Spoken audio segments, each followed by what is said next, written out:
Hello madam. Hello, ನಿಮ್ sir ಬಂದ್ರಾ? ಇನ್ನೂ ಬಂದಿಲ್ಲ ಮೇಡಮ್.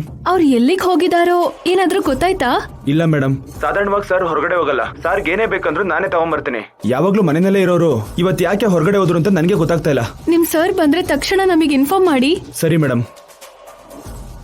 ಆ ಆರ್ಟಿಸ್ಟ್ ಇನ್ನೂ ಮನೆಗ್ ಬಂದಿಲ್ವಂತೆ. ಎಲ್ಲಿಗ್ ಹೋಗಿದಾರೋ ಗೊತ್ತಿಲ್ಲ ಅಂತಿದ್ದಾರೆ.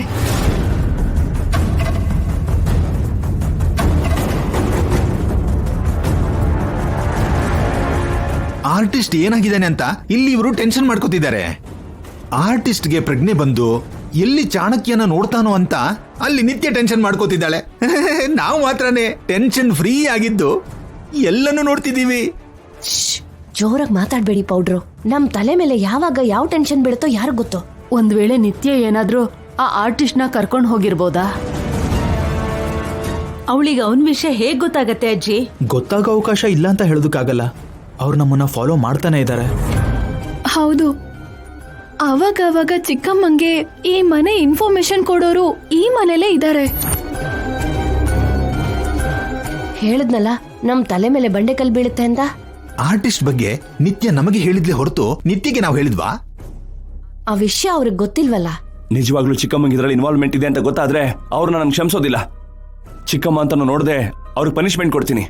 ಆತ್ರ ಪಡ್ಬೇಡ ಅಭಿ. ನಂದು ಬರೀ ಅನುಮಾನ ಅಷ್ಟೇ. ಸತ್ಯ ಏನು ಅನ್ನೋದು ಆ ದೇವ್ರಿಗೆ ಗೊತ್ತು.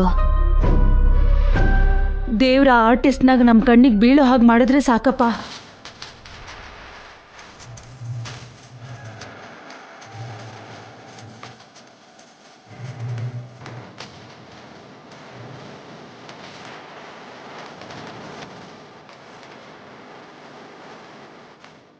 ಅವಾಗಿಂದ ಇವ್ರು ಏನ್ ಟೆನ್ಷನ್ ಮಾಡ್ಕೊಂಡಿದ್ದಾರೆ? ಕೇಳಿದ್ರೆ ಹೇಳಲ್ಲ. ಏನೋ ಪ್ಲಾನ್ ಮಾಡ್ತಿದ್ದಾರೆ. ಒಂದ್ಸಲ ಅಣ್ಣಂಗೆ ಕಾಲ್ ಮಾಡಿ ಹೇಳ್ತೀನಿ.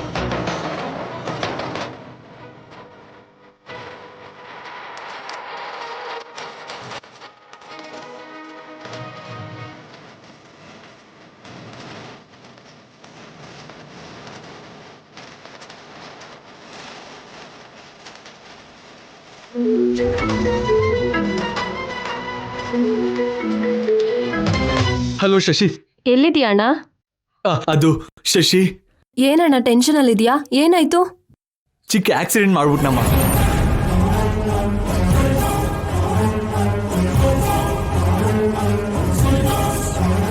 ಗೊತ್ತಿಲ್ದೇನೆ ಒಬ್ಬ ವ್ಯಕ್ತಿ ನಾನು ಕಾರ್ ಕೆಳಗೆ ಬಿದ್ದ. ತಲೆಗೆ ಗಾಯ ಆಗಿದೆ.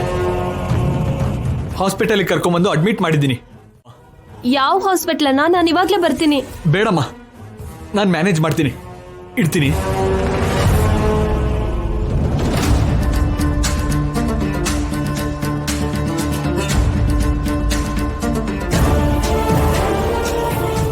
ಮೇಡಮ್, ಚಾಣಕ್ಯ ಅವರು ನೋಡ್ತಾರೇನೋ. ಒಂದು ವೇಳೆ ನೋಡಿದ್ರು ಅಂದ್ರೆ ಅಷ್ಟೇ.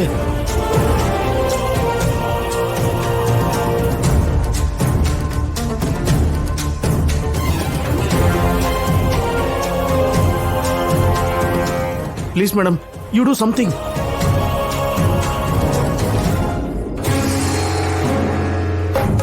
ಎಕ್ಸ್ಕ್ಯೂಸ್ ಮೀ ಡಾಕ್ಟರ್, ಅವನು ಹೇಗಿದ್ದಾನೆ? ಮೇಜರ್ ಹೆಡ್ ಇಂಜುರಿ ಆಗಿದೆ. ಕೂಡಲೇ ಆಪರೇಷನ್ ಮಾಡಬೇಕು. ಮಾಡಿ ಡಾಕ್ಟರ್. ಎಷ್ಟು ದುಡ್ಡಾದ್ರೂ ನಾನ್ ಪೇ ಮಾಡ್ತೀನಿ. ಪೇಷಂಟ್ಗೆ ನೀವು ಏನಾಗ್ತೀರಾ? ಅವ್ನು ಯಾರೋ ನನಗೆ ಗೊತ್ತಿಲ್ಲ ಡಾಕ್ಟರ್. ಸಡನ್ ಆಗಿ ಬಂದು ಕಾರ್ ಕೆಳಗೆ ಬಿದ್ದ. ಇದು ಸ್ವಲ್ಪ ರಿಸ್ಕ್ ಆಪರೇಷನ್. ಅವರಿಗೆ ಸಂಬಂಧಪಟ್ಟವ್ರು ಯಾರಾದ್ರೂ ಇದ್ರೆ ಸೈನ್ ಮಾಡಬೇಕು. ಇಲ್ಲ ಅಂದ್ರೆ ರೂಲ್ಸ್ ಪ್ರಕಾರ ಆಪರೇಷನ್ ಮಾಡೋದಕ್ಕೆ ಅವಕಾಶ ಇಲ್ಲ. ಪ್ಲೀಸ್ ಡಾಕ್ಟರ್, ಫಸ್ಟ್ ಅವನ್ನ ಸೇವ್ ಮಾಡಿ. ಸಾರಿ ಸರ್, ಇದು ಆಕ್ಸಿಡೆಂಟ್ ಕೇಸು. ರೂಲ್ಸ್ ಪ್ರಕಾರ ಪೊಲೀಸರಿಗೆ ಇನ್ಫಾರ್ಮ್ ಮಾಡಬೇಕು. ನಿಮಗೋಸ್ಕರ ಆ ರೂಲ್ಸ್ ಅನ್ನ ಪಕ್ಕಕ್ಕಿಟ್ಟು ಟ್ರೀಟ್ಮೆಂಟ್ ನ ಸ್ಟಾರ್ಟ್ ಮಾಡಿದೆ. ಬಟ್ ಪೇಷಂಟ್ ಬಂಧುಗಳ ಸೈನ್ ಇಲ್ದೇನೆ ಆಪರೇಷನ್ ಮಾಡೋಕ್ಕಾಗಲ್ಲ. ಬೇಗ ಅವ್ರನ್ನ ಕರೆಸಿ.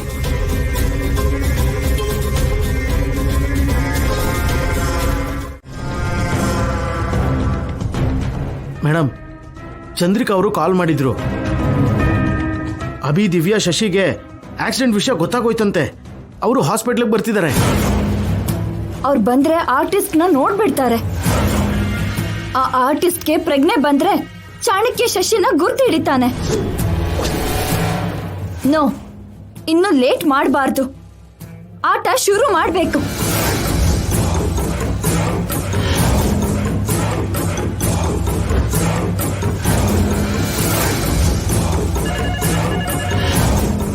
Hello. Jayanagar police station. Yes madam. ನಿಮ್ ಸ್ಟೇಷನ್ ಲಿಮಿಟ್ಸ್ ಅಲ್ಲಿ ಒಂದು ಆಕ್ಸಿಡೆಂಟ್ ನಡೆದಿದೆ. ಯಂಗ್ ಬಿಸ್ನೆಸ್ ಮ್ಯಾನ್ ಚಾಣಕ್ಯ ಒಬ್ಬ ವ್ಯಕ್ತಿಗೆ ತನ್ನ ಕಾರಲ್ಲಿ ಗುದ್ದಿದ್ದಾನೆ. ಆ ವ್ಯಕ್ತಿಗೆ ತೀವ್ರವಾದ ಗಾಯ ಆಗಿ ಹಾಸ್ಪಿಟಲ್ ಅಲ್ಲಿ ಇದ್ದಾನೆ. ನೀವು ಬೇಗ ಬನ್ನಿ. ನೀವ್ಯಾರು? Hello hello. ಅದೇನ್ ಮೇಡಮ್ ಪೊಲೀಸರು ಕಾಲ್ ಮಾಡ್ತಿದ್ದೀರಲ್ಲ? ಅಪರಾಧಿಗೆ ಶಿಕ್ಷೆ ಆಗ್ಬೇಕು ಅನ್ನಂತು. ಇವಾಗ ನೋಡು ಅಸಲಿ ಆಟನ. ನಿಮ್ ಮಗಳು ಹಾಯಾಗೆ ಬದುಕ್ತಿದ್ದಾಳೆ ಅಂದ್ರೆ ಅದಕ್ಕೆ ಕಾರಣ ಅಜ್ಜಿ. ಇಲ್ಲ ಅಂದಿದ್ರೆ ಗಂಗಾ ಸ್ಥಾನದಲ್ಲಿ ಅವಳು ಶಾಪಕ್ ಬಲಿ ಆಗ್ತಿದ್ಲು. ಅವತ್ತು ಅಜ್ಜಿ ಅಡ್ಡಿ ಮಾಡಿ ನಿಮ್ ಮಗಳನ್ನ ಬದುಕಿಸಿದ್ರು, ಅದನ್ ಮರ್ತೋದ್ರಾ? ಈ ಮನೆ ಉಪ್ಪು ತಿಂದಿರೋ ವಿಶ್ವಾಸ ನಿಮ್ಗಿದ್ರೆ ಅಜ್ಜಿಗೆ ನೋವು ಕೊಡ್ಬೇಡಿ. ಯಾವ ಜನ್ಮದಲ್ಲಿ ಏನ್ ಪಾಪ ಮಾಡಿದಿನೋ ಈ ಜನ್ಮದಲ್ಲಿ ಅನುಭವಿಸ್ತಾ ಇದ್ದೀನಿ. ನಿಮ್ಗೆ ಕೈ ಮುಗಿದು ಬೇಡ್ಕೋತಾ ಇದ್ದೀನಿ.